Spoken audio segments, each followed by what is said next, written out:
बेटा, मैं दिन रात सारा दिन काम करता हूँ, रात में काम करता हूँ, खेतों में काम करता हूँ, लेकिन तुम बैठ के आराम करते हो।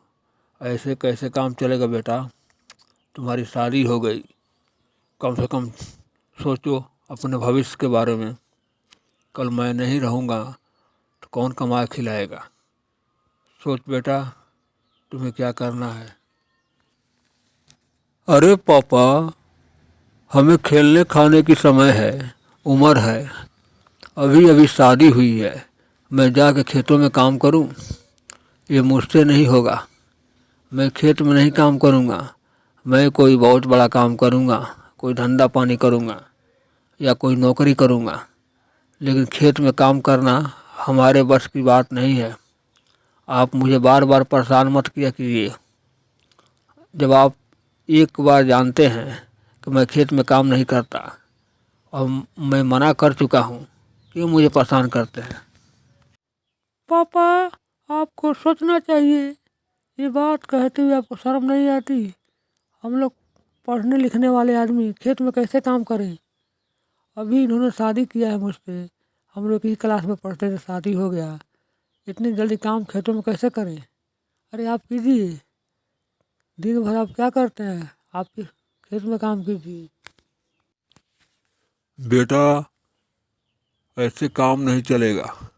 अरे, मैं जिंदा हूँ तो खेती बाड़ी का काम करता हूँ और तुम दोनों आदमी बैठ के खाते हो, कोई काम भी नहीं करते। कब तक चलेगा ऐसा? कल मैं मर जाऊँ फिर क्या होगा? भूखे मरना पड़ेगा। ऊंची सपना मत देख बेटा, खेतों में काम कर। जब तक तुम कोई धंधा पानी नहीं करते, खेतों में काम किया करो। एक बात मैं कहना चाहता हूँ पापा, ज़मीन जायदाद बेचकर मकान बनवाइए। ज़मीन से कोई फ़ायदा नहीं है। मकान बनवाइए, हमें गाड़ी खरीदिए, क्योंकि आपका बेटा सिर्फ मैं हूँ, एक ही हूँ। ज़मीन जायदाद किनिए, नहीं तो हम लोग घर द्वार छोड़ देंगे। समझ गए पापा? घर बनवाइए। हाँ पापा, पहले मकान बनवाइए। इस झोपड़ी में हम लोग नहीं रहेंगे, नहीं तो हम लोग गांव छोड़ देंगे, चले जाएंगे दूर। अब आपके ऊपर फैसला है, क्या करते हैं। ज़मीन से कोई फ़ायदा नहीं है, खरीद के खा लेंगे हम लोग, कमाएंगे तो। मकान बनवाइए, गाड़ी खरीदिए, हम लोग का शौक़ पूरा कीजिए। ज़मीन क्या होगा पापा? हम लोग शहर में बस जाएंगे। इनको बेचिए, फर्स्ट क्लास का मकान बनवाइए, मोटरसाइकिल खरीदिए, एलसीडी लगवाइए, सारी व्यवस्था कीजिए, वरना हम लोग गांव छोड़ के चले जाएंगे। फिर आप अकेले रहिएगा, तब आपको पता चलेगा। मकान बनवाइए पापा, पहले व्यवस्था कीजिए। हम लोग ठीक कह रहे हैं, मकान बनवाइए, गाड़ी खरीदिए, अरे आरो बैठाइए, मोटरसाइकिल खरीदिए, सारा व्यवस्था कीजिए। अरे नौकरी तो करना ही है हम लोगों को, आज नहीं तो कल। जब पढ़े लिखे हैं तो कहीं ना कहीं नौकरी मिलेगा। और तत्काल में मुझे पैसे चाहिए पापा, हमें भी पैसे चाहिए कुछ शौक खरीदने के लिए। क्या बात है रामलाल, आज सुबह सुबह यहाँ पर आना हुआ? कोई लफड़ा तो नहीं, कोई मुसीबत तो नहीं आन पड़ी? लोग हमारे पास तभी आते हैं जब कोई मुसीबत में फंसते हैं, तभी एक गिरधारी लाल नजर आता है। तुम ही उसी लिए आए हो, बताओ। सेठ साहब, मैं अपना सारा प्रॉपर्टी बेचना चाहता हूँ। घर घर ज़मीन सब कुछ, क्योंकि एक ही बेटा मेरा है। अगर वो भी छोड़ कर शहर में चला जाएगा तो मैं किसके सहारे रहूँगा? वो कहता है ज़मीन बेच के मेरे शौक़ पूरा कीजिए। आखिर ज़मीन जायदाद किस लिए है? मैं बेचना चाहता हूँ, आप ले लीजिए सेठ साहब। अरे हमारी ज़िंदगी क्या, बेटा समझेगा, बहू समझेगी। ज़मीन जब बिक जाएगा तो दोनों समझेंगे, कमाएंगे, खाएंगे, क्या करेंगे ये हमें चिंता नहीं है। ज़मीन ले लीजिए सेठ साहब। लेकिन तुम जमीन बेचना क्यों चाहते हो? तुम्हारा बेटा इतना शौकीन हो गया है कि जमीन बेचकर घर बनवाएगा, गाड़ी खरीदेगा, एलसीडी खरीदेगा, आरओ बैठाएगा। अरे बोल उसे कमा के बैठाए। जमीन तो मैं ले लूँगा, लेकिन सोचो तुम्हारा क्या होगा, तुम तो ऐसे ही मर जाओगे। जिस दिन ज़मीन मैं ले लूँगा शायद तुम जिंदा नहीं रह पाओ। अपने बेटों को समझाओ एक बार, अगर समझ जाए तो ठीक है, नहीं समझे तो मैं ज़मीन ले लूँगा। और नालायक बेटा कमाएगा नहीं, ज़मीन बेच के काम करेगा। मैं क्या कर सकता हूँ सेठ साहब, बहू और बेटे के आगे मैं बेबस हूँ, कुछ नहीं कर सकता। जब वो लोग चाहते हैं कि ज़मीन बेचकर मकान बने, सब चीज़ बने, तो बेच देते हैं। हमें क्या करना है, समझेंगे वो लोग। शांति, आज रामलाल आया था, वो अपना सारा प्रॉपर्टी बेचना चाहता है, ज़मीन यहाँ तक घर भी। उसका नालायक बेटा और बहू कहते हैं कि बेचिए ज़मीन और शहर में घर बनाऊंगा। हमने ज़मीन लेने का वादा कर लिया है। अरे मौके का फ़ायदा उठाओ, सस्ता ज़मीन मिल जाएगा। उसको बेचना है, हमें खरीदना है। ऐसे गरीब लोगों को ज़मीन खरीदते रहो। समझ गए शांति?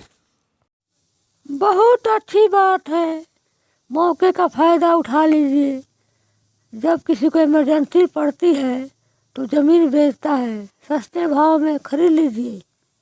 ज़्यादा पैसा उसे तो मिलेगा नहीं, कम दाम में ज़मीन ज़्यादा मिल जाएगी।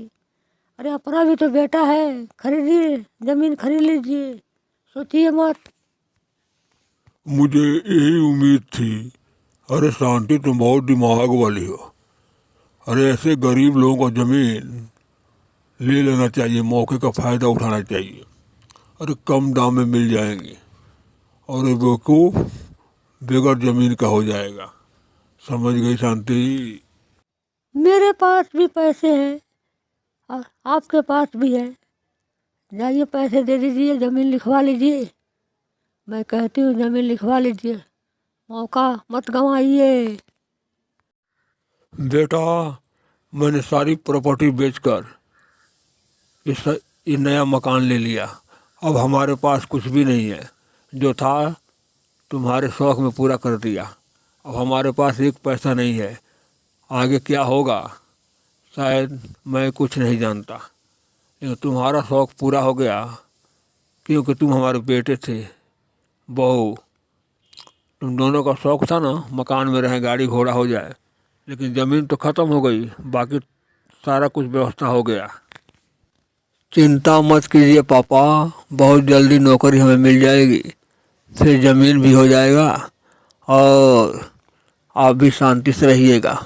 आप बिल्कुल चिंता मत कीजिए। अरे आज नहीं तो कल नौकरी मिल जाएगी और हम लोग आराम से रहेंगे, किसी बात की परेशानी नहीं होगी।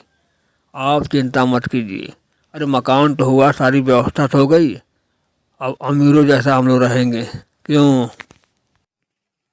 लोग हमारे शान बान को देखेंगे, इतना सुंदर मकान, गाड़ी घोड़ा सब कुछ हो गया। अरे आप चिंता मत कीजिए, आज नहीं तो कल नौकरी ज़रूर मिलेगी हम लोगों को और आराम से रहेंगे। आज हमारे पास सब कुछ है, सब कुछ है। मैं भी मजबूर था बेटा, तुम्हारा तो शौक़ पूरा कर दिया, लेकिन हमारा शौक़ ख़त्म हो गया। जो मैं खेती बाड़ी करता था, अपना टाइम पास करता था, वो सब कुछ चला गया। अब शायद मैं ज़िंदा ना रह पाऊँ, और कैसे रहूँगा? उस ज़मीन को देखूँगा तो मेरा होश उड़ जाएगा और शायद मैं ज़्यादा दिनों तक ज़िंदा ना रह पाऊँ। लेकिन तुम लोग बेटा आराम करना, आराम से रहना, कोई नौकरी ढूंढ लेना, नहीं तो भूखे मरना पड़ेगा, क्योंकि तुम बिल्कुल नालायक हो, काम करना नहीं चाहते। अरे काम करो बेटा, कल मैं नहीं रहूँगा तो भूखे मरना पड़ेगा। पापा, आप चिंता मत कीजिए। अरे नौकरी हम ज़रूर करेंगे, आज नहीं तो कल। पहले थोड़ा ऐश करने दीजिए, घूमने दीजिए, शिमला कश्मीर मंसूरी जगह जगह घूमने दीजिए, उसके बाद तो काम करूँगा ही। पापा को क्या हो गया, अचानक कैसे इनका देहांत हो गया? शालिनी, ये सब क्या कैसे हो गया? सारे ज़मीन की बिकने पर ये ज़्यादा सोचने लगे और इनकी मौत हो गई। गांव का कोई लोग आता नहीं है यहाँ पर देखने के लिए। अरे जाइए, गांव में लोगों को बुला कर लाइए, इनका अंतिम संस्कार करवाइए। कोई आ भी नहीं रहा देखने के लिए, कोई नहीं आ रहा है। मेरे पिताजी का देहांत हो गया है भाइयों, चलो अंतिम संस्कार करना है। चलो भाइयों, अंतिम संस्कार करना है। कोई नहीं आ रहा है गांव का। मैं क्या करूं? मैं सबके दरवाजे पे गया लेकिन कोई नहीं आ रहा है। चलो दोस्तों, बांस काटो, ये सब सामान लाओ करो, पैसे मेरे पास हैं। चलो दोस्तों। तुम जैसे नालायक बेटा और बहू अपने बाप को तुम लोगों ने खा गए। और वो किसान था, ज़मीन उसके पास थी, सारा ज़मीन बेचवा करके अपने पसंद का मकान ले लिए, मोटरसाइकिल ले लिए, सारी व्यवस्था कर लिए। अरे नालायक, कमा के तो कम से कम किए होते, संपत्ति बेचकर क्यों किया? कुत्ते से भी गए गुजरे हो तुम।